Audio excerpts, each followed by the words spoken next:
Welcome back, friends. Today, I wrote an article. I wrote an article about sleep optimization. And if that sounds boring to you, I'm going to discuss the importance of sleep, what it does, how it impacts your daily life, especially when you don't get enough of it. And then I'm going to teach you how to actually improve your sleep and what sleep optimization looks like, because it's not just getting enough sleep. It's getting the right amount of sleep, and it's getting good rest that allows you to actually recover and reheal the way that sleep is supposed to work. This world kind of is set up to be not very good for sleep. We're exposed to unnatural light all the time.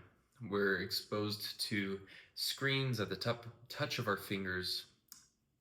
We're all kind of addicted in some way or another to a screen, whether that's with work, emails, with Instagram, with YouTube, TV. Typically, people watch and are on their screens before they go to bed. You might think this isn't a very big deal, but let me teach you about sleep. Sleep is where your mind takes all of the interactions, all of the stimuli that it's had during the day, and it compiles it, and it figures out what parts to keep, what parts to keep in long-term memory, what parts to get rid of, what parts to trim. And that only happens in certain levels of sleep. And there's a lot of science that isn't really important to this discussion right now, but it's in my article. It talks about how when you disrupt your sleep and you don't get that optimized amount, you're actually inhibiting your body's ability to clear out the junk from the day and lay down those new memories that you need to keep long term.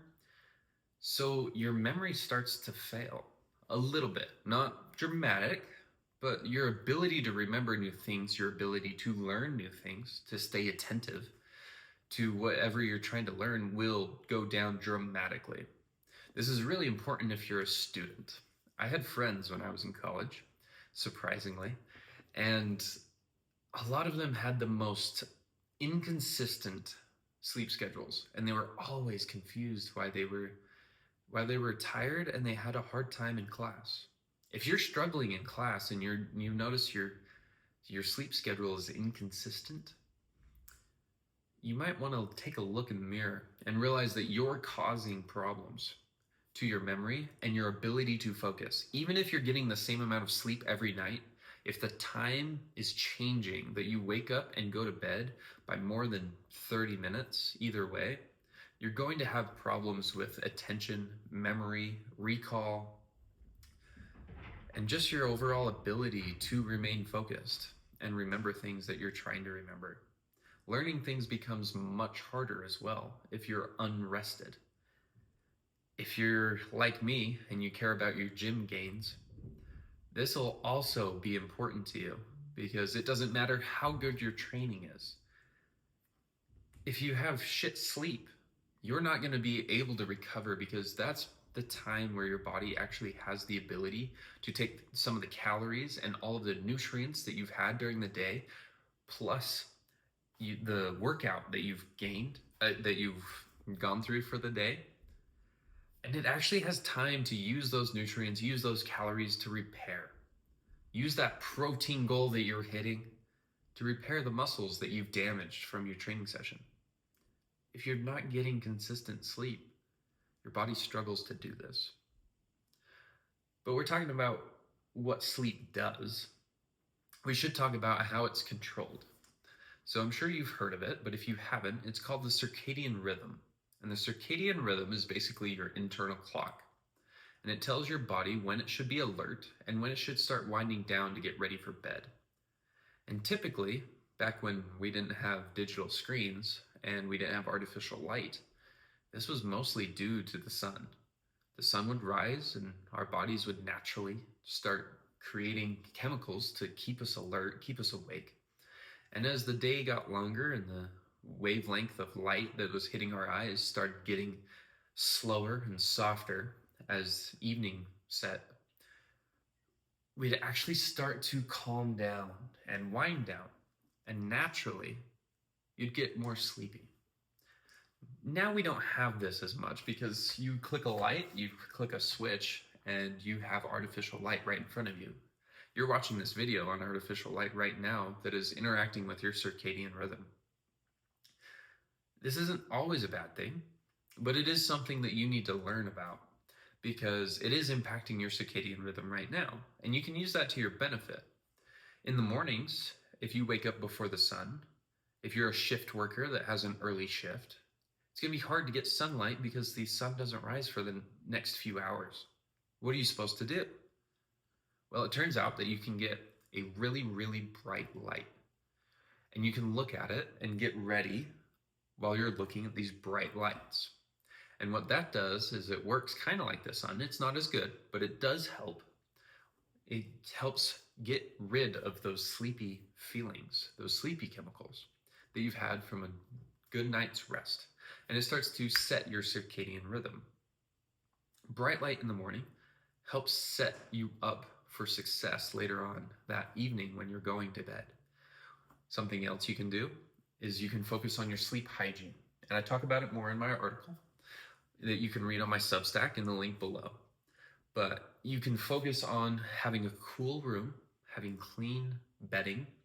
You can focus on not eating too close to bedtime. You can limit your caffeine. You should limit your caffeine. You should limit your alcohol consumption if you're one that chooses to drink. You should limit your screen time to at least an hour before. And if you can't handle an hour before, please, 30 minutes before bed, stay off your screens the best you can. You can make sure that the room is quiet and completely black. Get blacked out curtains, get a sleep mask. I promise that it helps. Blacked out curtains are lifesavers. If you live with roommates like I did in college, or if you have animals, or if maybe you just are a light sleeper and you struggle with noise, you can get earplugs to help or play some white noise. And a couple of these things, pick a couple to play around with and figure out what works best for you. But you need to focus on your sleep hygiene because you'll start to sleep better. You'll start to wind down, have that wind down routine, and stay consistent. I don't care if it's the weekend. You can't make up sleep. You can only deal with it if you slept poorly. You will feel the effects for the next at least 3 days in my experience. And science backs this a little bit, that you cannot catch up on sleep. You can't sleep more on Saturday and Sunday to make up for the crappy sleep schedule that you have on the weekends. So make sure you're staying consistent. And if you want more of the science backing this information that I just shared with you and this plan that I gave you to actually improve your sleep hygiene and your sleep and your circadian rhythm, it's all in my article on my Substack. The link's down in the description below. Let me know what you think of it. Give it a read and look at the research articles that I read and summarized in this article, and start taking your sleep seriously. And I promise you'll see much bigger impacts than you would think, because sleep affects every portion of your life because it affects how your brain works. You can go insane for not sleeping enough. And that's true, and that's scary, because your brain is what affects everything you interact with throughout the day.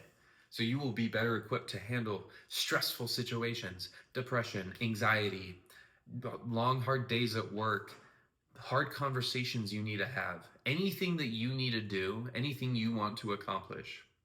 The basis of that should be a good night's rest. So you have the energy and the mental capacity to actually be able to handle it with a clear mind and a well-rested body. I love you guys. Go read this article. I think it'll help you. Hopefully you found this helpful. I love you guys, and I'll see you next time.